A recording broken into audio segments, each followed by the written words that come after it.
Já está disponível o livro As Doutrinas do Inferno e Suas Manipulações Dentro das Igrejas. Adquira hoje mesmo.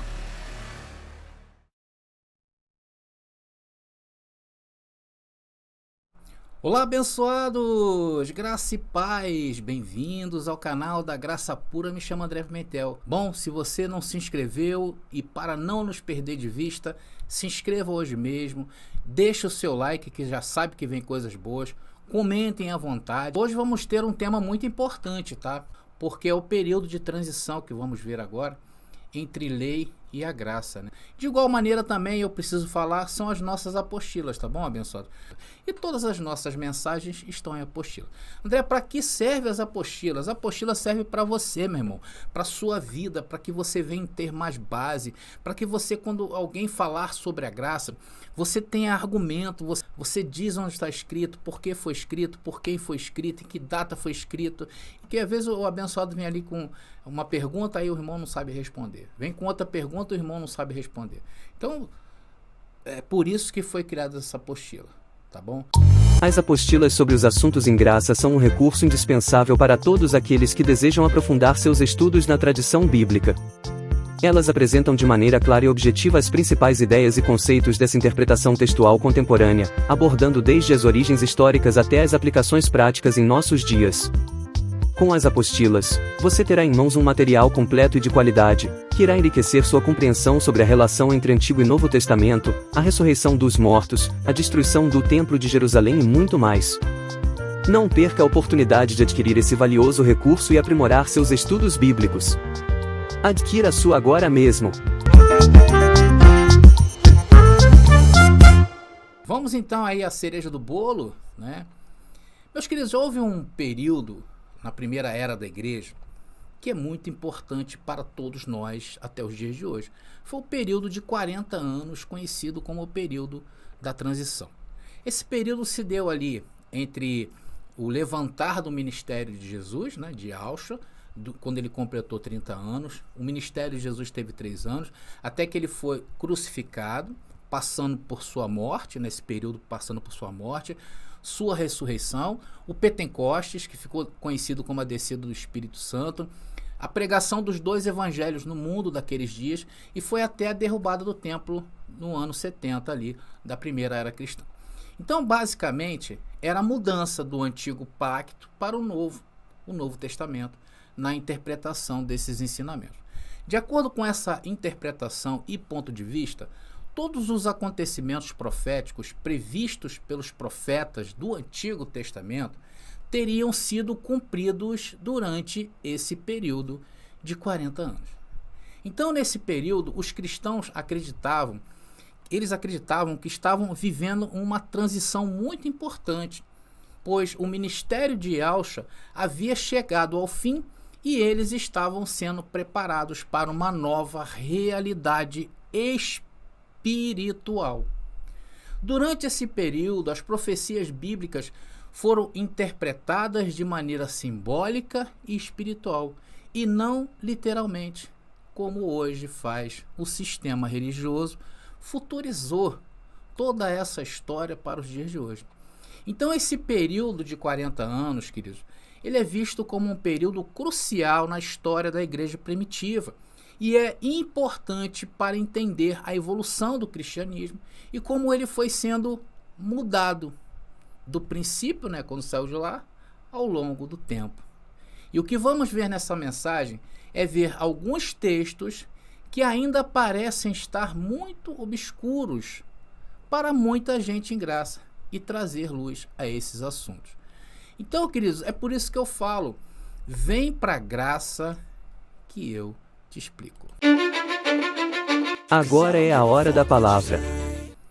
Então vamos continuando, né? Vamos começar pelo mais claro. O novo pacto já tinha sido inaugurado. Cristo em vista da cruz ao estabelecer a ceia. Vamos ver como esse novo tempo já havia de fato chegado. Está lá, Mateus capítulo 14, né? Marcos capítulo 14, versículo 34, só essa parte aí. Isto é o meu sangue, que confirma o quê? a nova aliança. Só lembrando, queridos, que a ceia do Senhor foi estabelecida sobre alguns critérios, tá? Ela teria um começo e teria também um fim. E também teria uma finalidade. E segundo esses critérios, a sua prática se deu até a derrubada do templo. Por isso a importância de se estabelecer bem esse período que estamos estudando.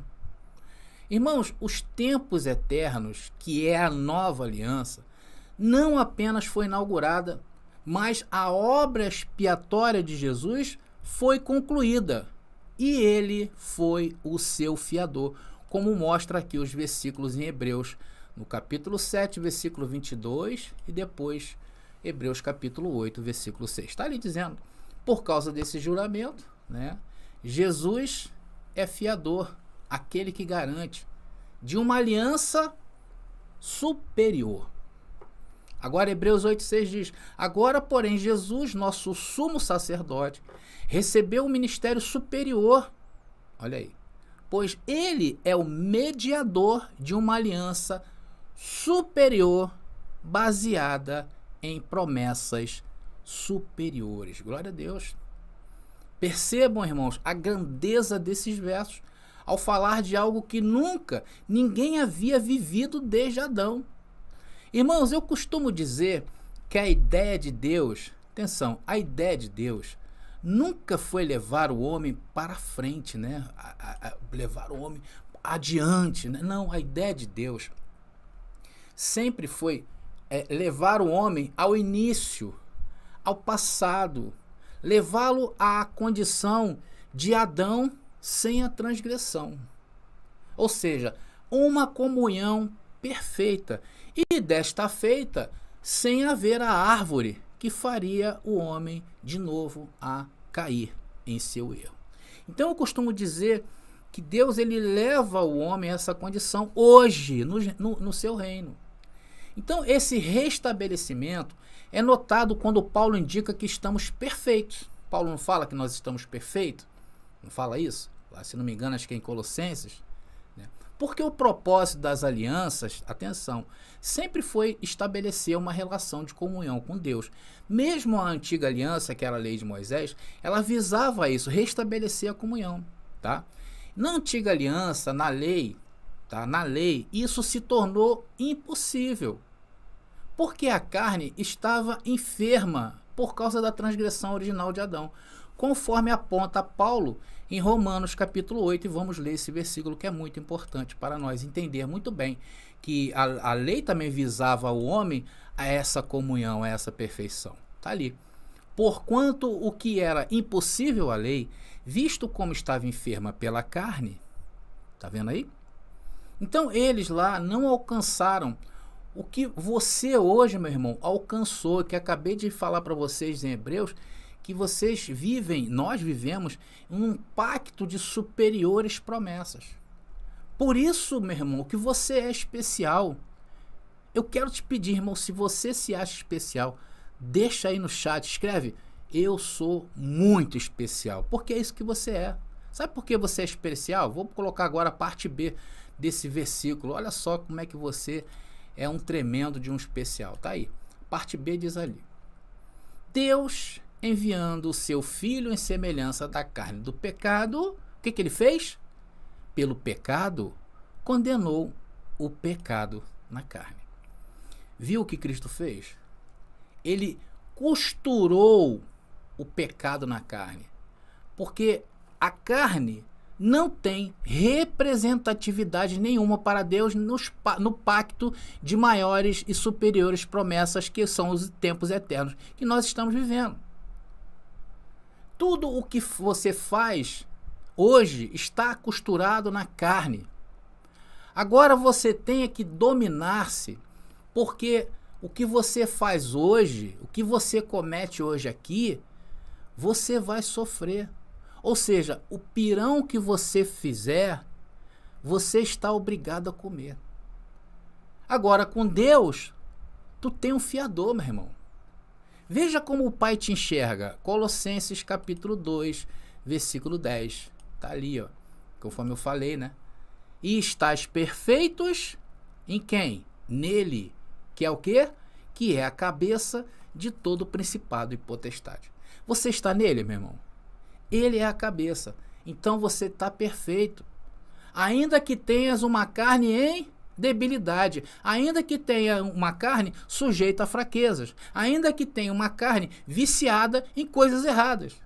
Porque se não for assim, tudo seria em vão. Se Cristo não costurasse o pecado na carne, tudo teria sido em vão. Se Deus não te restaurasse ao primeiro homem antes da transgressão, conforme eu falei, tudo seria em vão e inútil. E assim está hoje quem? O cristianismo tradicional. Em inutilidade, em vãos sacrifícios, honram mais ao perecível do que à mente, onde está o cabeça que é Cristo. Vocês entenderam, abençoado? Como o sistema ele está tão afastado por ele não entender esse período de transição que nos preparava, nós não, a eles preparavam para viver o eterno de Deus, e hoje nós estamos no eterno de Deus. A crucificação de Yahushua visou estabelecer uma comunhão perfeita com Deus. Ele destruiu o muro da separação que impedia essa relação. E qual era o muro? Era uma lei feita para um povo específico. Os gentios estavam fora dessa aliança. Por isso que o primeiro passo dessa restituição foi o véu do templo rasgado quando Yahushua morre na cruz. E mais tarde, quando ele veio totalmente abaixo, significando ali a parousia, ou a segunda vinda de Cristo, como queiram. Vocês estão entendendo, abençoados, a importância de se dominar esse assunto da transição? O período de 40 anos dessa transição, isso vai te dar forças, isso vai te situar mais uma vez e melhor, fincado. Quem é você neste mundo? Vai te mostrar isso, eu recebo. Uma das coisas mais importantes desse período também é que os discípulos, se incluíram nesse período, incluindo também a todos da igreja do primeiro século. E isso passou a ser o quê? Uma dor de cabeça e um chute na canela dos futuristas, que creem que os últimos dias ainda é para o futuro, para os dias de hoje. Por isso que eles entram em conflitos, porque na passagem, várias passagens, vários textos, eu tenho falado isso para vocês, que Jesus falando que havia certas pessoas que estavam com ele ali, que veriam ele vir nas nuvens.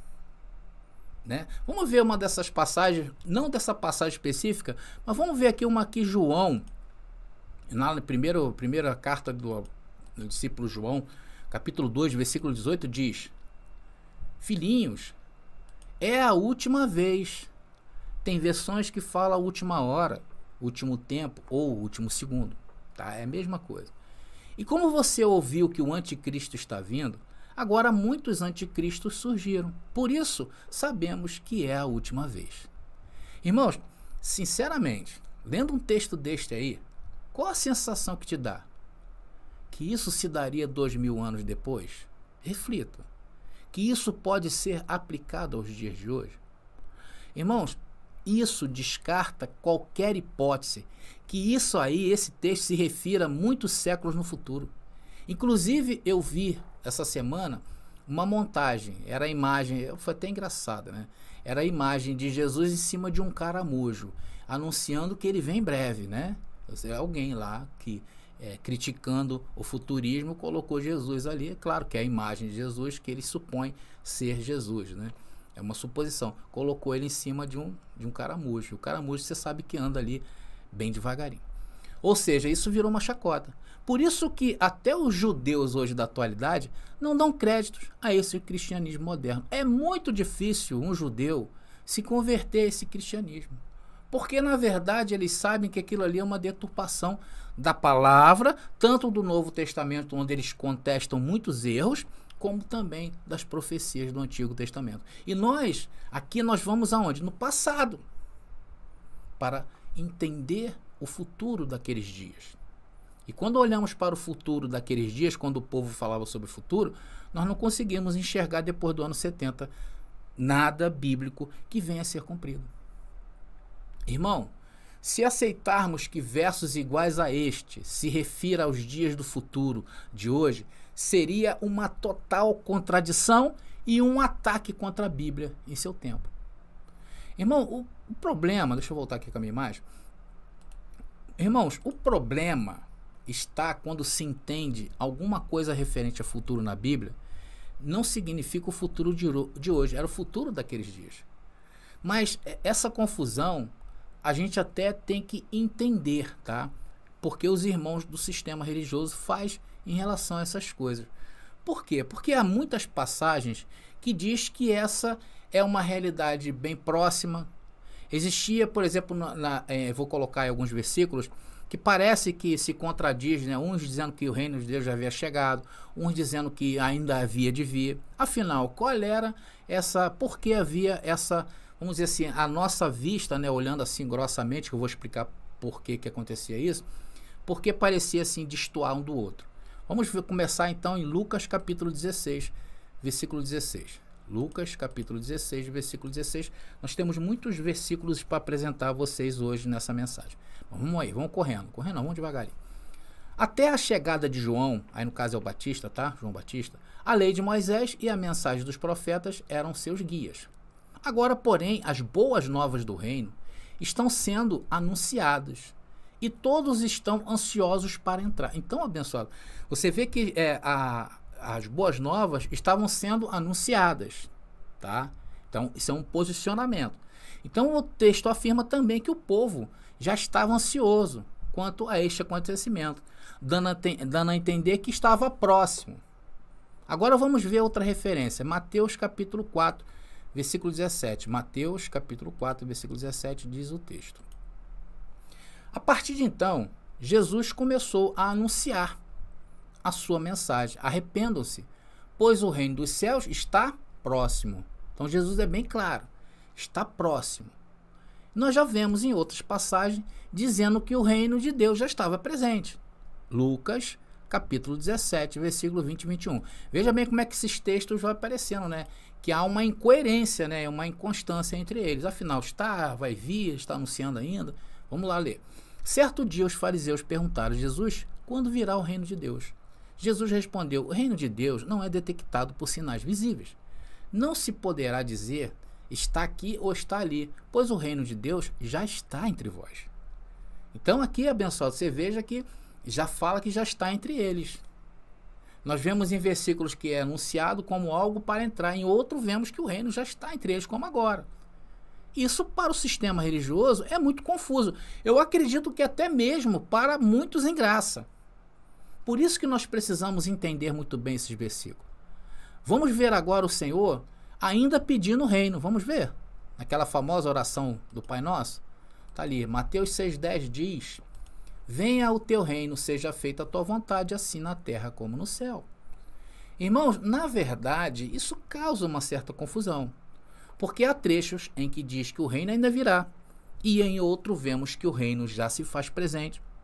Aí, o que o cristianismo fez diante disto? O que o cristianismo tradicional fez diante disto? Cada um interpretou da sua maneira, aplicada ao quê? Sempre aos dias de hoje. E que isso, meus queridos, é de uma má intenção muito grande. A gente hoje tem isso com muita clareza, né, abençoado? Porque para se estender isto, né, esta vinda de Jesus, esses trechos, tudo para o futuro, é algo tremendo, né? E aí você vê ensinos que pregam que Cristo vai vir antes do milênio, outros pregam que Cristo virá depois do milênio, outros falam que o anticristo será uma pessoa, um europeu, outros falam que o anticristo e a besta será o Papa, e aí vai 1 milhão de interpretação. Aí tem facções que pregam que haverá arrebatamento, outros que não haverá, outros concordam em parte com o preterismo, porém acham que vai haver um apocalipse global e fim do mundo. Existem pessoas que pensam iguais a nós em relação à vinda de Cristo no ano 70. Porém, eles creem que haverá ainda um apocalipse global, o juízo final, a ressurreição dos mortos. E isso não, por quê? Porque eles olham para isso como uma literalidade, não como um simbolismo. Enfim, abençoado, um salseiro doido, e para nós é claro como o dia. Irmãos, isso estava acontecendo, eu vou explicar a vocês agora. Isso se deve aos fatos dos dias em que eles estavam atravessando. Qual era o tempo que eles estavam atravessando? O tempo da transição. Por esta razão, houve essa aparente confusão. Os judeus esperavam que o reino de Deus no mundo fosse uma inegável realidade terrena e que fosse aceito por todos. Uma derrubada óbvia e física de toda a ordem mundial, onde Israel governaria as outras nações com maior poder do que os babilônios e outros grandes reinos do passado. Eles esperavam que realmente Israel fosse o trono acima de todos os tronos. E não foi isso que aconteceu. Por isso que Jesus falou lá que não é visível, porque eles esperavam algo visível. Veja o que é uma profecia de Daniel, e essas profecias eram bem comuns, por isso que os judeus ele tinha essa percepção, né, de levar esse entendimento conforme o sistema, né, na literalidade. Mas vamos ver Daniel 2,44 aí, para dar uma luz para nós. Diz o texto: meu reino não é deste mundo. Se meu reino fosse deste mundo, meus servos... Daniel 2,44, desculpa, abençoado, esse é o próximo. Enquanto esses reis estiverem no poder, o Deus dos céus estabelecerá um reino que jamais será destruído ou conquistado. Então, na visão deles, esse reino era de forma visível. Reduzirá os outros reinos a nada e permanecerá para sempre. Então, isso era o que ia na cabeça do povo, que Deus estabeleceria seu reino acima de todos os reinos do mundo, juntamente com Israel, como algo visível. E Jesus ensinou que o reino veio de uma maneira diferente. Esse foi o problema deles não ter aceitado ao Messias, Jesus como Messias. Tá? Então, o reino de Deus não é um reino visível, irmãos. Né? Não é um reino visível, mas espiritual. O próprio Jesus fez essa declaração. Agora sim, vamos ao texto aí que eu coloquei antecipadamente. João capítulo 18, versículo 36, diz o texto: o meu reino não é deste mundo. Se o meu reino fosse deste mundo, meus servos lutariam para que eu não fosse entregue aos judeus. Mas o meu reino não é daqui. Olha aí, queridos. Porque todos esperavam isso. Jesus sabia dessa sensação do povo. Então, os israelitas daqueles dias esperavam desta maneira. E isto também espera o cristianismo tradicional. Um reino que reine neste mundo acima de todos os reinos. Por isso que eles estão em confusão, como estavam o Israel daqueles dias. Mas Jesus deixava sempre claro em suas mensagens que a hora de se desapegar das coisas materiais era aquele momento. Jesus veio para falar isso. É necessário se desapegar das coisas materiais. Primeiro porque o fim virá. O fim de quê? O fim dos tempos. O fim da legislação judaica. Mateus capítulo 6, versículo 33. Vamos lá. Diz o texto: mas buscai o reino de Deus e a sua justiça. Ou buscar ali, no caso, você vê, mas buscai, mandando o povo daquele tempo presente buscar. Tá? E todas estas coisas vos serão acrescentadas. E o que era o reino, queridos? Senão o próprio Senhor que estava com eles. O reino estava presente entre eles, sendo que ainda havia algumas coisas que precisariam ser acertadas antes da entrada do reino definitivamente no mundo.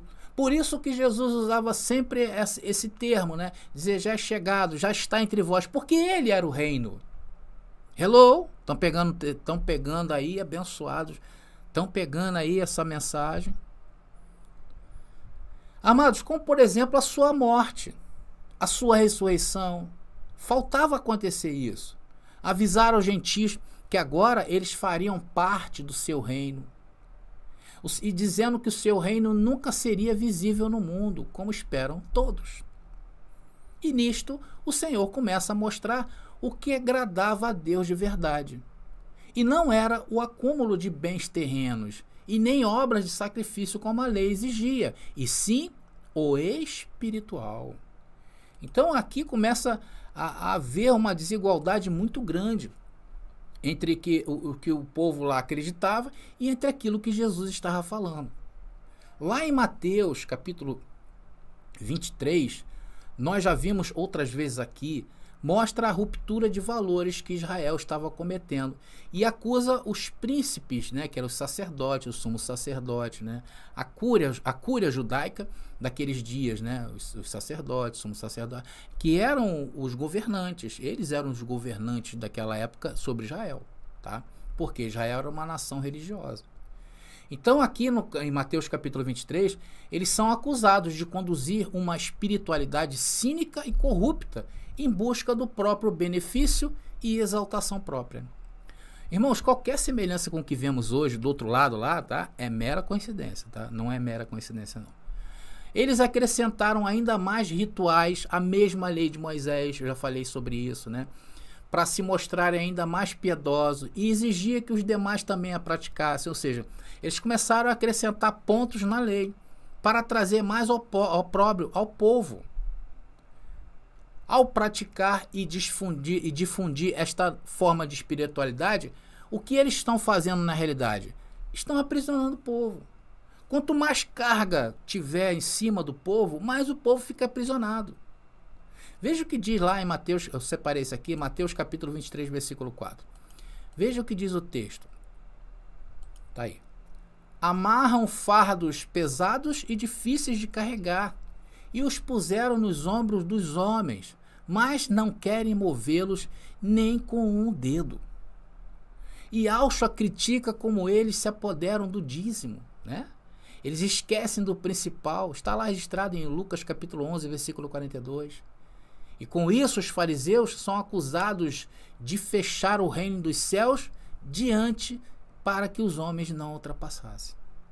Ou seja, eles se tornaram inimigos, opositores. Por isso que Jesus usou aquele texto. O diabo veio para roubar, matar e destruir. Quem era o diabo daquele texto? Os príncipes de Israel. Eram os diabolos, opositores. Irmãos, por isso que eu te digo, qualquer semelhança com hoje não é coincidência, é verdade. Eram muitas acusações contra esse povo que profanou a antiga aliança. Por esta razão, Yahshua já começa a ligar o homem ao espiritual. Essa foi a função de Jesus. A função do véu de Jesus era ligar o homem ao espiritual. Por isso que hoje nós temos muita dificuldade as pessoas aceitarem o espiritual, irmão. É muito difícil. Vamos ver o que ele diz lá em João capítulo 5, versículo 4. João 24. Está aí o texto. Olha o que Jesus veio fazer. Quem ouve a minha palavra e crê naquele que me enviou tem a vida eterna. Ou seja, algo presente. Não é para morrer. Não virá a julgamento, mas passou da morte para a vida. O que Yahshua está dizendo? Que passar da morte para a vida é uma condição que somente ele é capaz de fazer. Porque teria que crer naquilo que ele estava falando. E isto, meus irmãos, não se dá no mundo visível, e sim no mundo invisível, eterno e real, que é o mundo onde hoje nós da graça vivemos. Vocês estão entendendo, abençoado? Por que a dificuldade daquele povo em aceitar o discurso de Jesus, a dificuldade do povo de hoje em aceitar aquilo que nós falamos? Porque quando a gente fala que não há carga sobre os ombros das pessoas, o que elas fazem? Qual é o primeiro pensamento dela? Eu posso fazer isso? Eu posso fazer aquilo? Por que eles pensam assim? Porque eles estão tortos. A mente deles estão tortas. Eles só pensam nessas coisas. Eles não pensam, pô, se eu estou sem o fardo, glória a Deus, eu vou andar melhor, eu vou produzir melhor, eu vou ser um ser humano melhor, eu vou ensinar meus filhos já como devem andar neste mundo. Esse é o nosso legado. E esse período de transição, ele vai estabelecer de vez esse contato. É por isso que é importante a gente saber desse tempo. Por isso que é muito importante, meu irmão. Porque fala o quê? Da nova criatura de Deus que estava surgindo no mundo como eu e você hoje. Por esta razão, abençoado, eu estou trazendo esse contexto riquíssimo, tá, para vocês, Porque essa é a fé genuína, que dá a entrada para o reino dos céus. Ou o reino de Cristo, ou o reino de Deus, são tudo a mesma coisa, são sinônimos. Vocês estão entendendo, meu irmão? Eu fico muito preocupado quando eu falo muito assim, mas eu acho que a mensagem hoje está bem límpida, né? Está bem tranquila, acho que está bem clara. E é assim, queridos, que se pode concluir que o reino de Deus era alcançável por aqueles contemporâneos de Jesus, sem ter que esperar pelo estabelecimento total e completo do reino que veio no ano 70.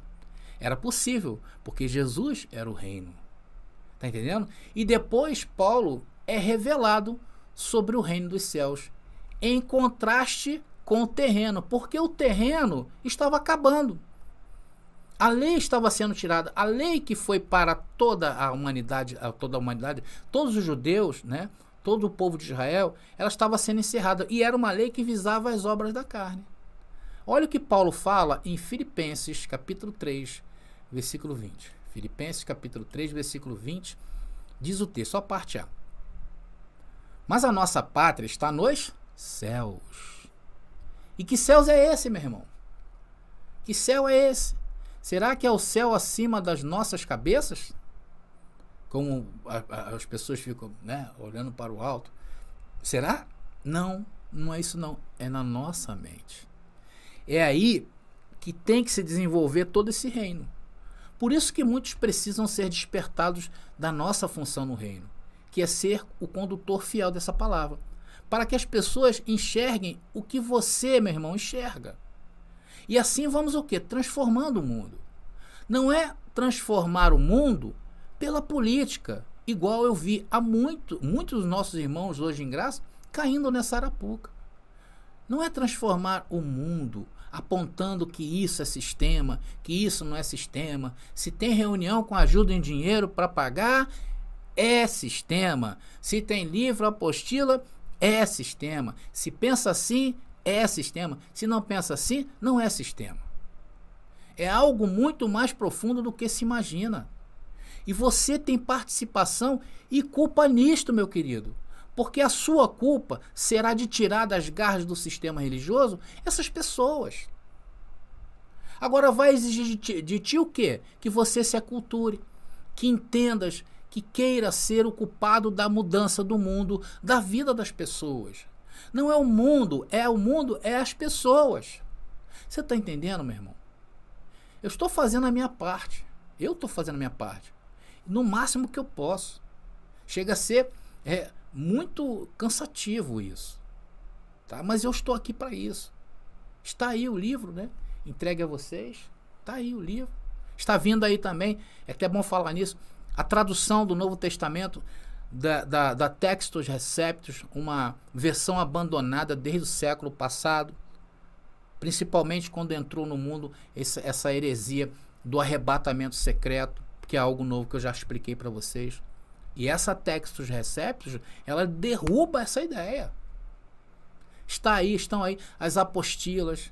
Esse grandioso tema de hoje, que não vai acabar hoje, tá bom, queridos? Já está disponível nas nossas apostilas. Participe desta revolução, meu irmão. Não fique de fora. Ou então, se você não gosta disto, entenda pelo menos. E pare de falar besteiras por aí. Bom, abençoados, esse estudo vai continuar. Eu tenho muita coisa para mostrar para vocês. Nós vamos entender textos que Paulo fala em que era para aqueles dias e textos que Paulo deixa que seria para como se fosse para a eternidade. E hoje é o que nos baseia, é o Evangelho da Graça, entregues ao apóstolo Paulo, porque foi conhecido ali como o Ministério da Reconciliação. Hoje não mais reconciliação, porque todos nós estamos conciliados, mas é necessário fazer a alusão a esses versículos, porque esses versículos é o que liberta ou libertará as pessoas que estão cativas aí. Então você vai separar muito bem o que Paulo escreveu em suas cartas, isso na segunda parte, né?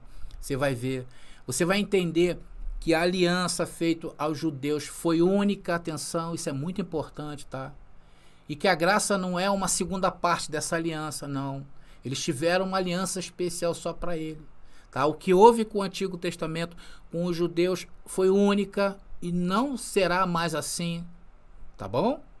Isso você precisa estar definido. Por isso que muita gente, atenção, adorador da lei mosaica não entende. Nós não substituímos a lei. Ela não se aplica a nós simplesmente. Ou seja, o que recebemos é algo novo, algo superior. Por que superior? Porque hoje está em lugares celestiais. Tá bom? Isso tudo você vai ver na segunda parte, você não pode perder. Tá bom, queridos? Bom, amados irmãos, eu vou ficando por aqui. Graça e paz a todos e até a nossa próxima mensagem. Você pediu nossos estudos em apostilas? Já chegaram e estão disponíveis. Elas estão divididas em 10 temas com referências, esboços e comentários. Ideal para quem quer ensinar em família, em reuniões ou mesmo para quem deseja abrir um canal no YouTube. Faça contato agora mesmo pelo nosso WhatsApp 21 979 87 46 68 21 979 87 4668. Nossas apostilas foram feitas para você ensinar com qualidade e harmonia com a palavra. Já está disponível o livro As Doutrinas do Inferno e Suas Manipulações Dentro das Igrejas. Adquira hoje mesmo.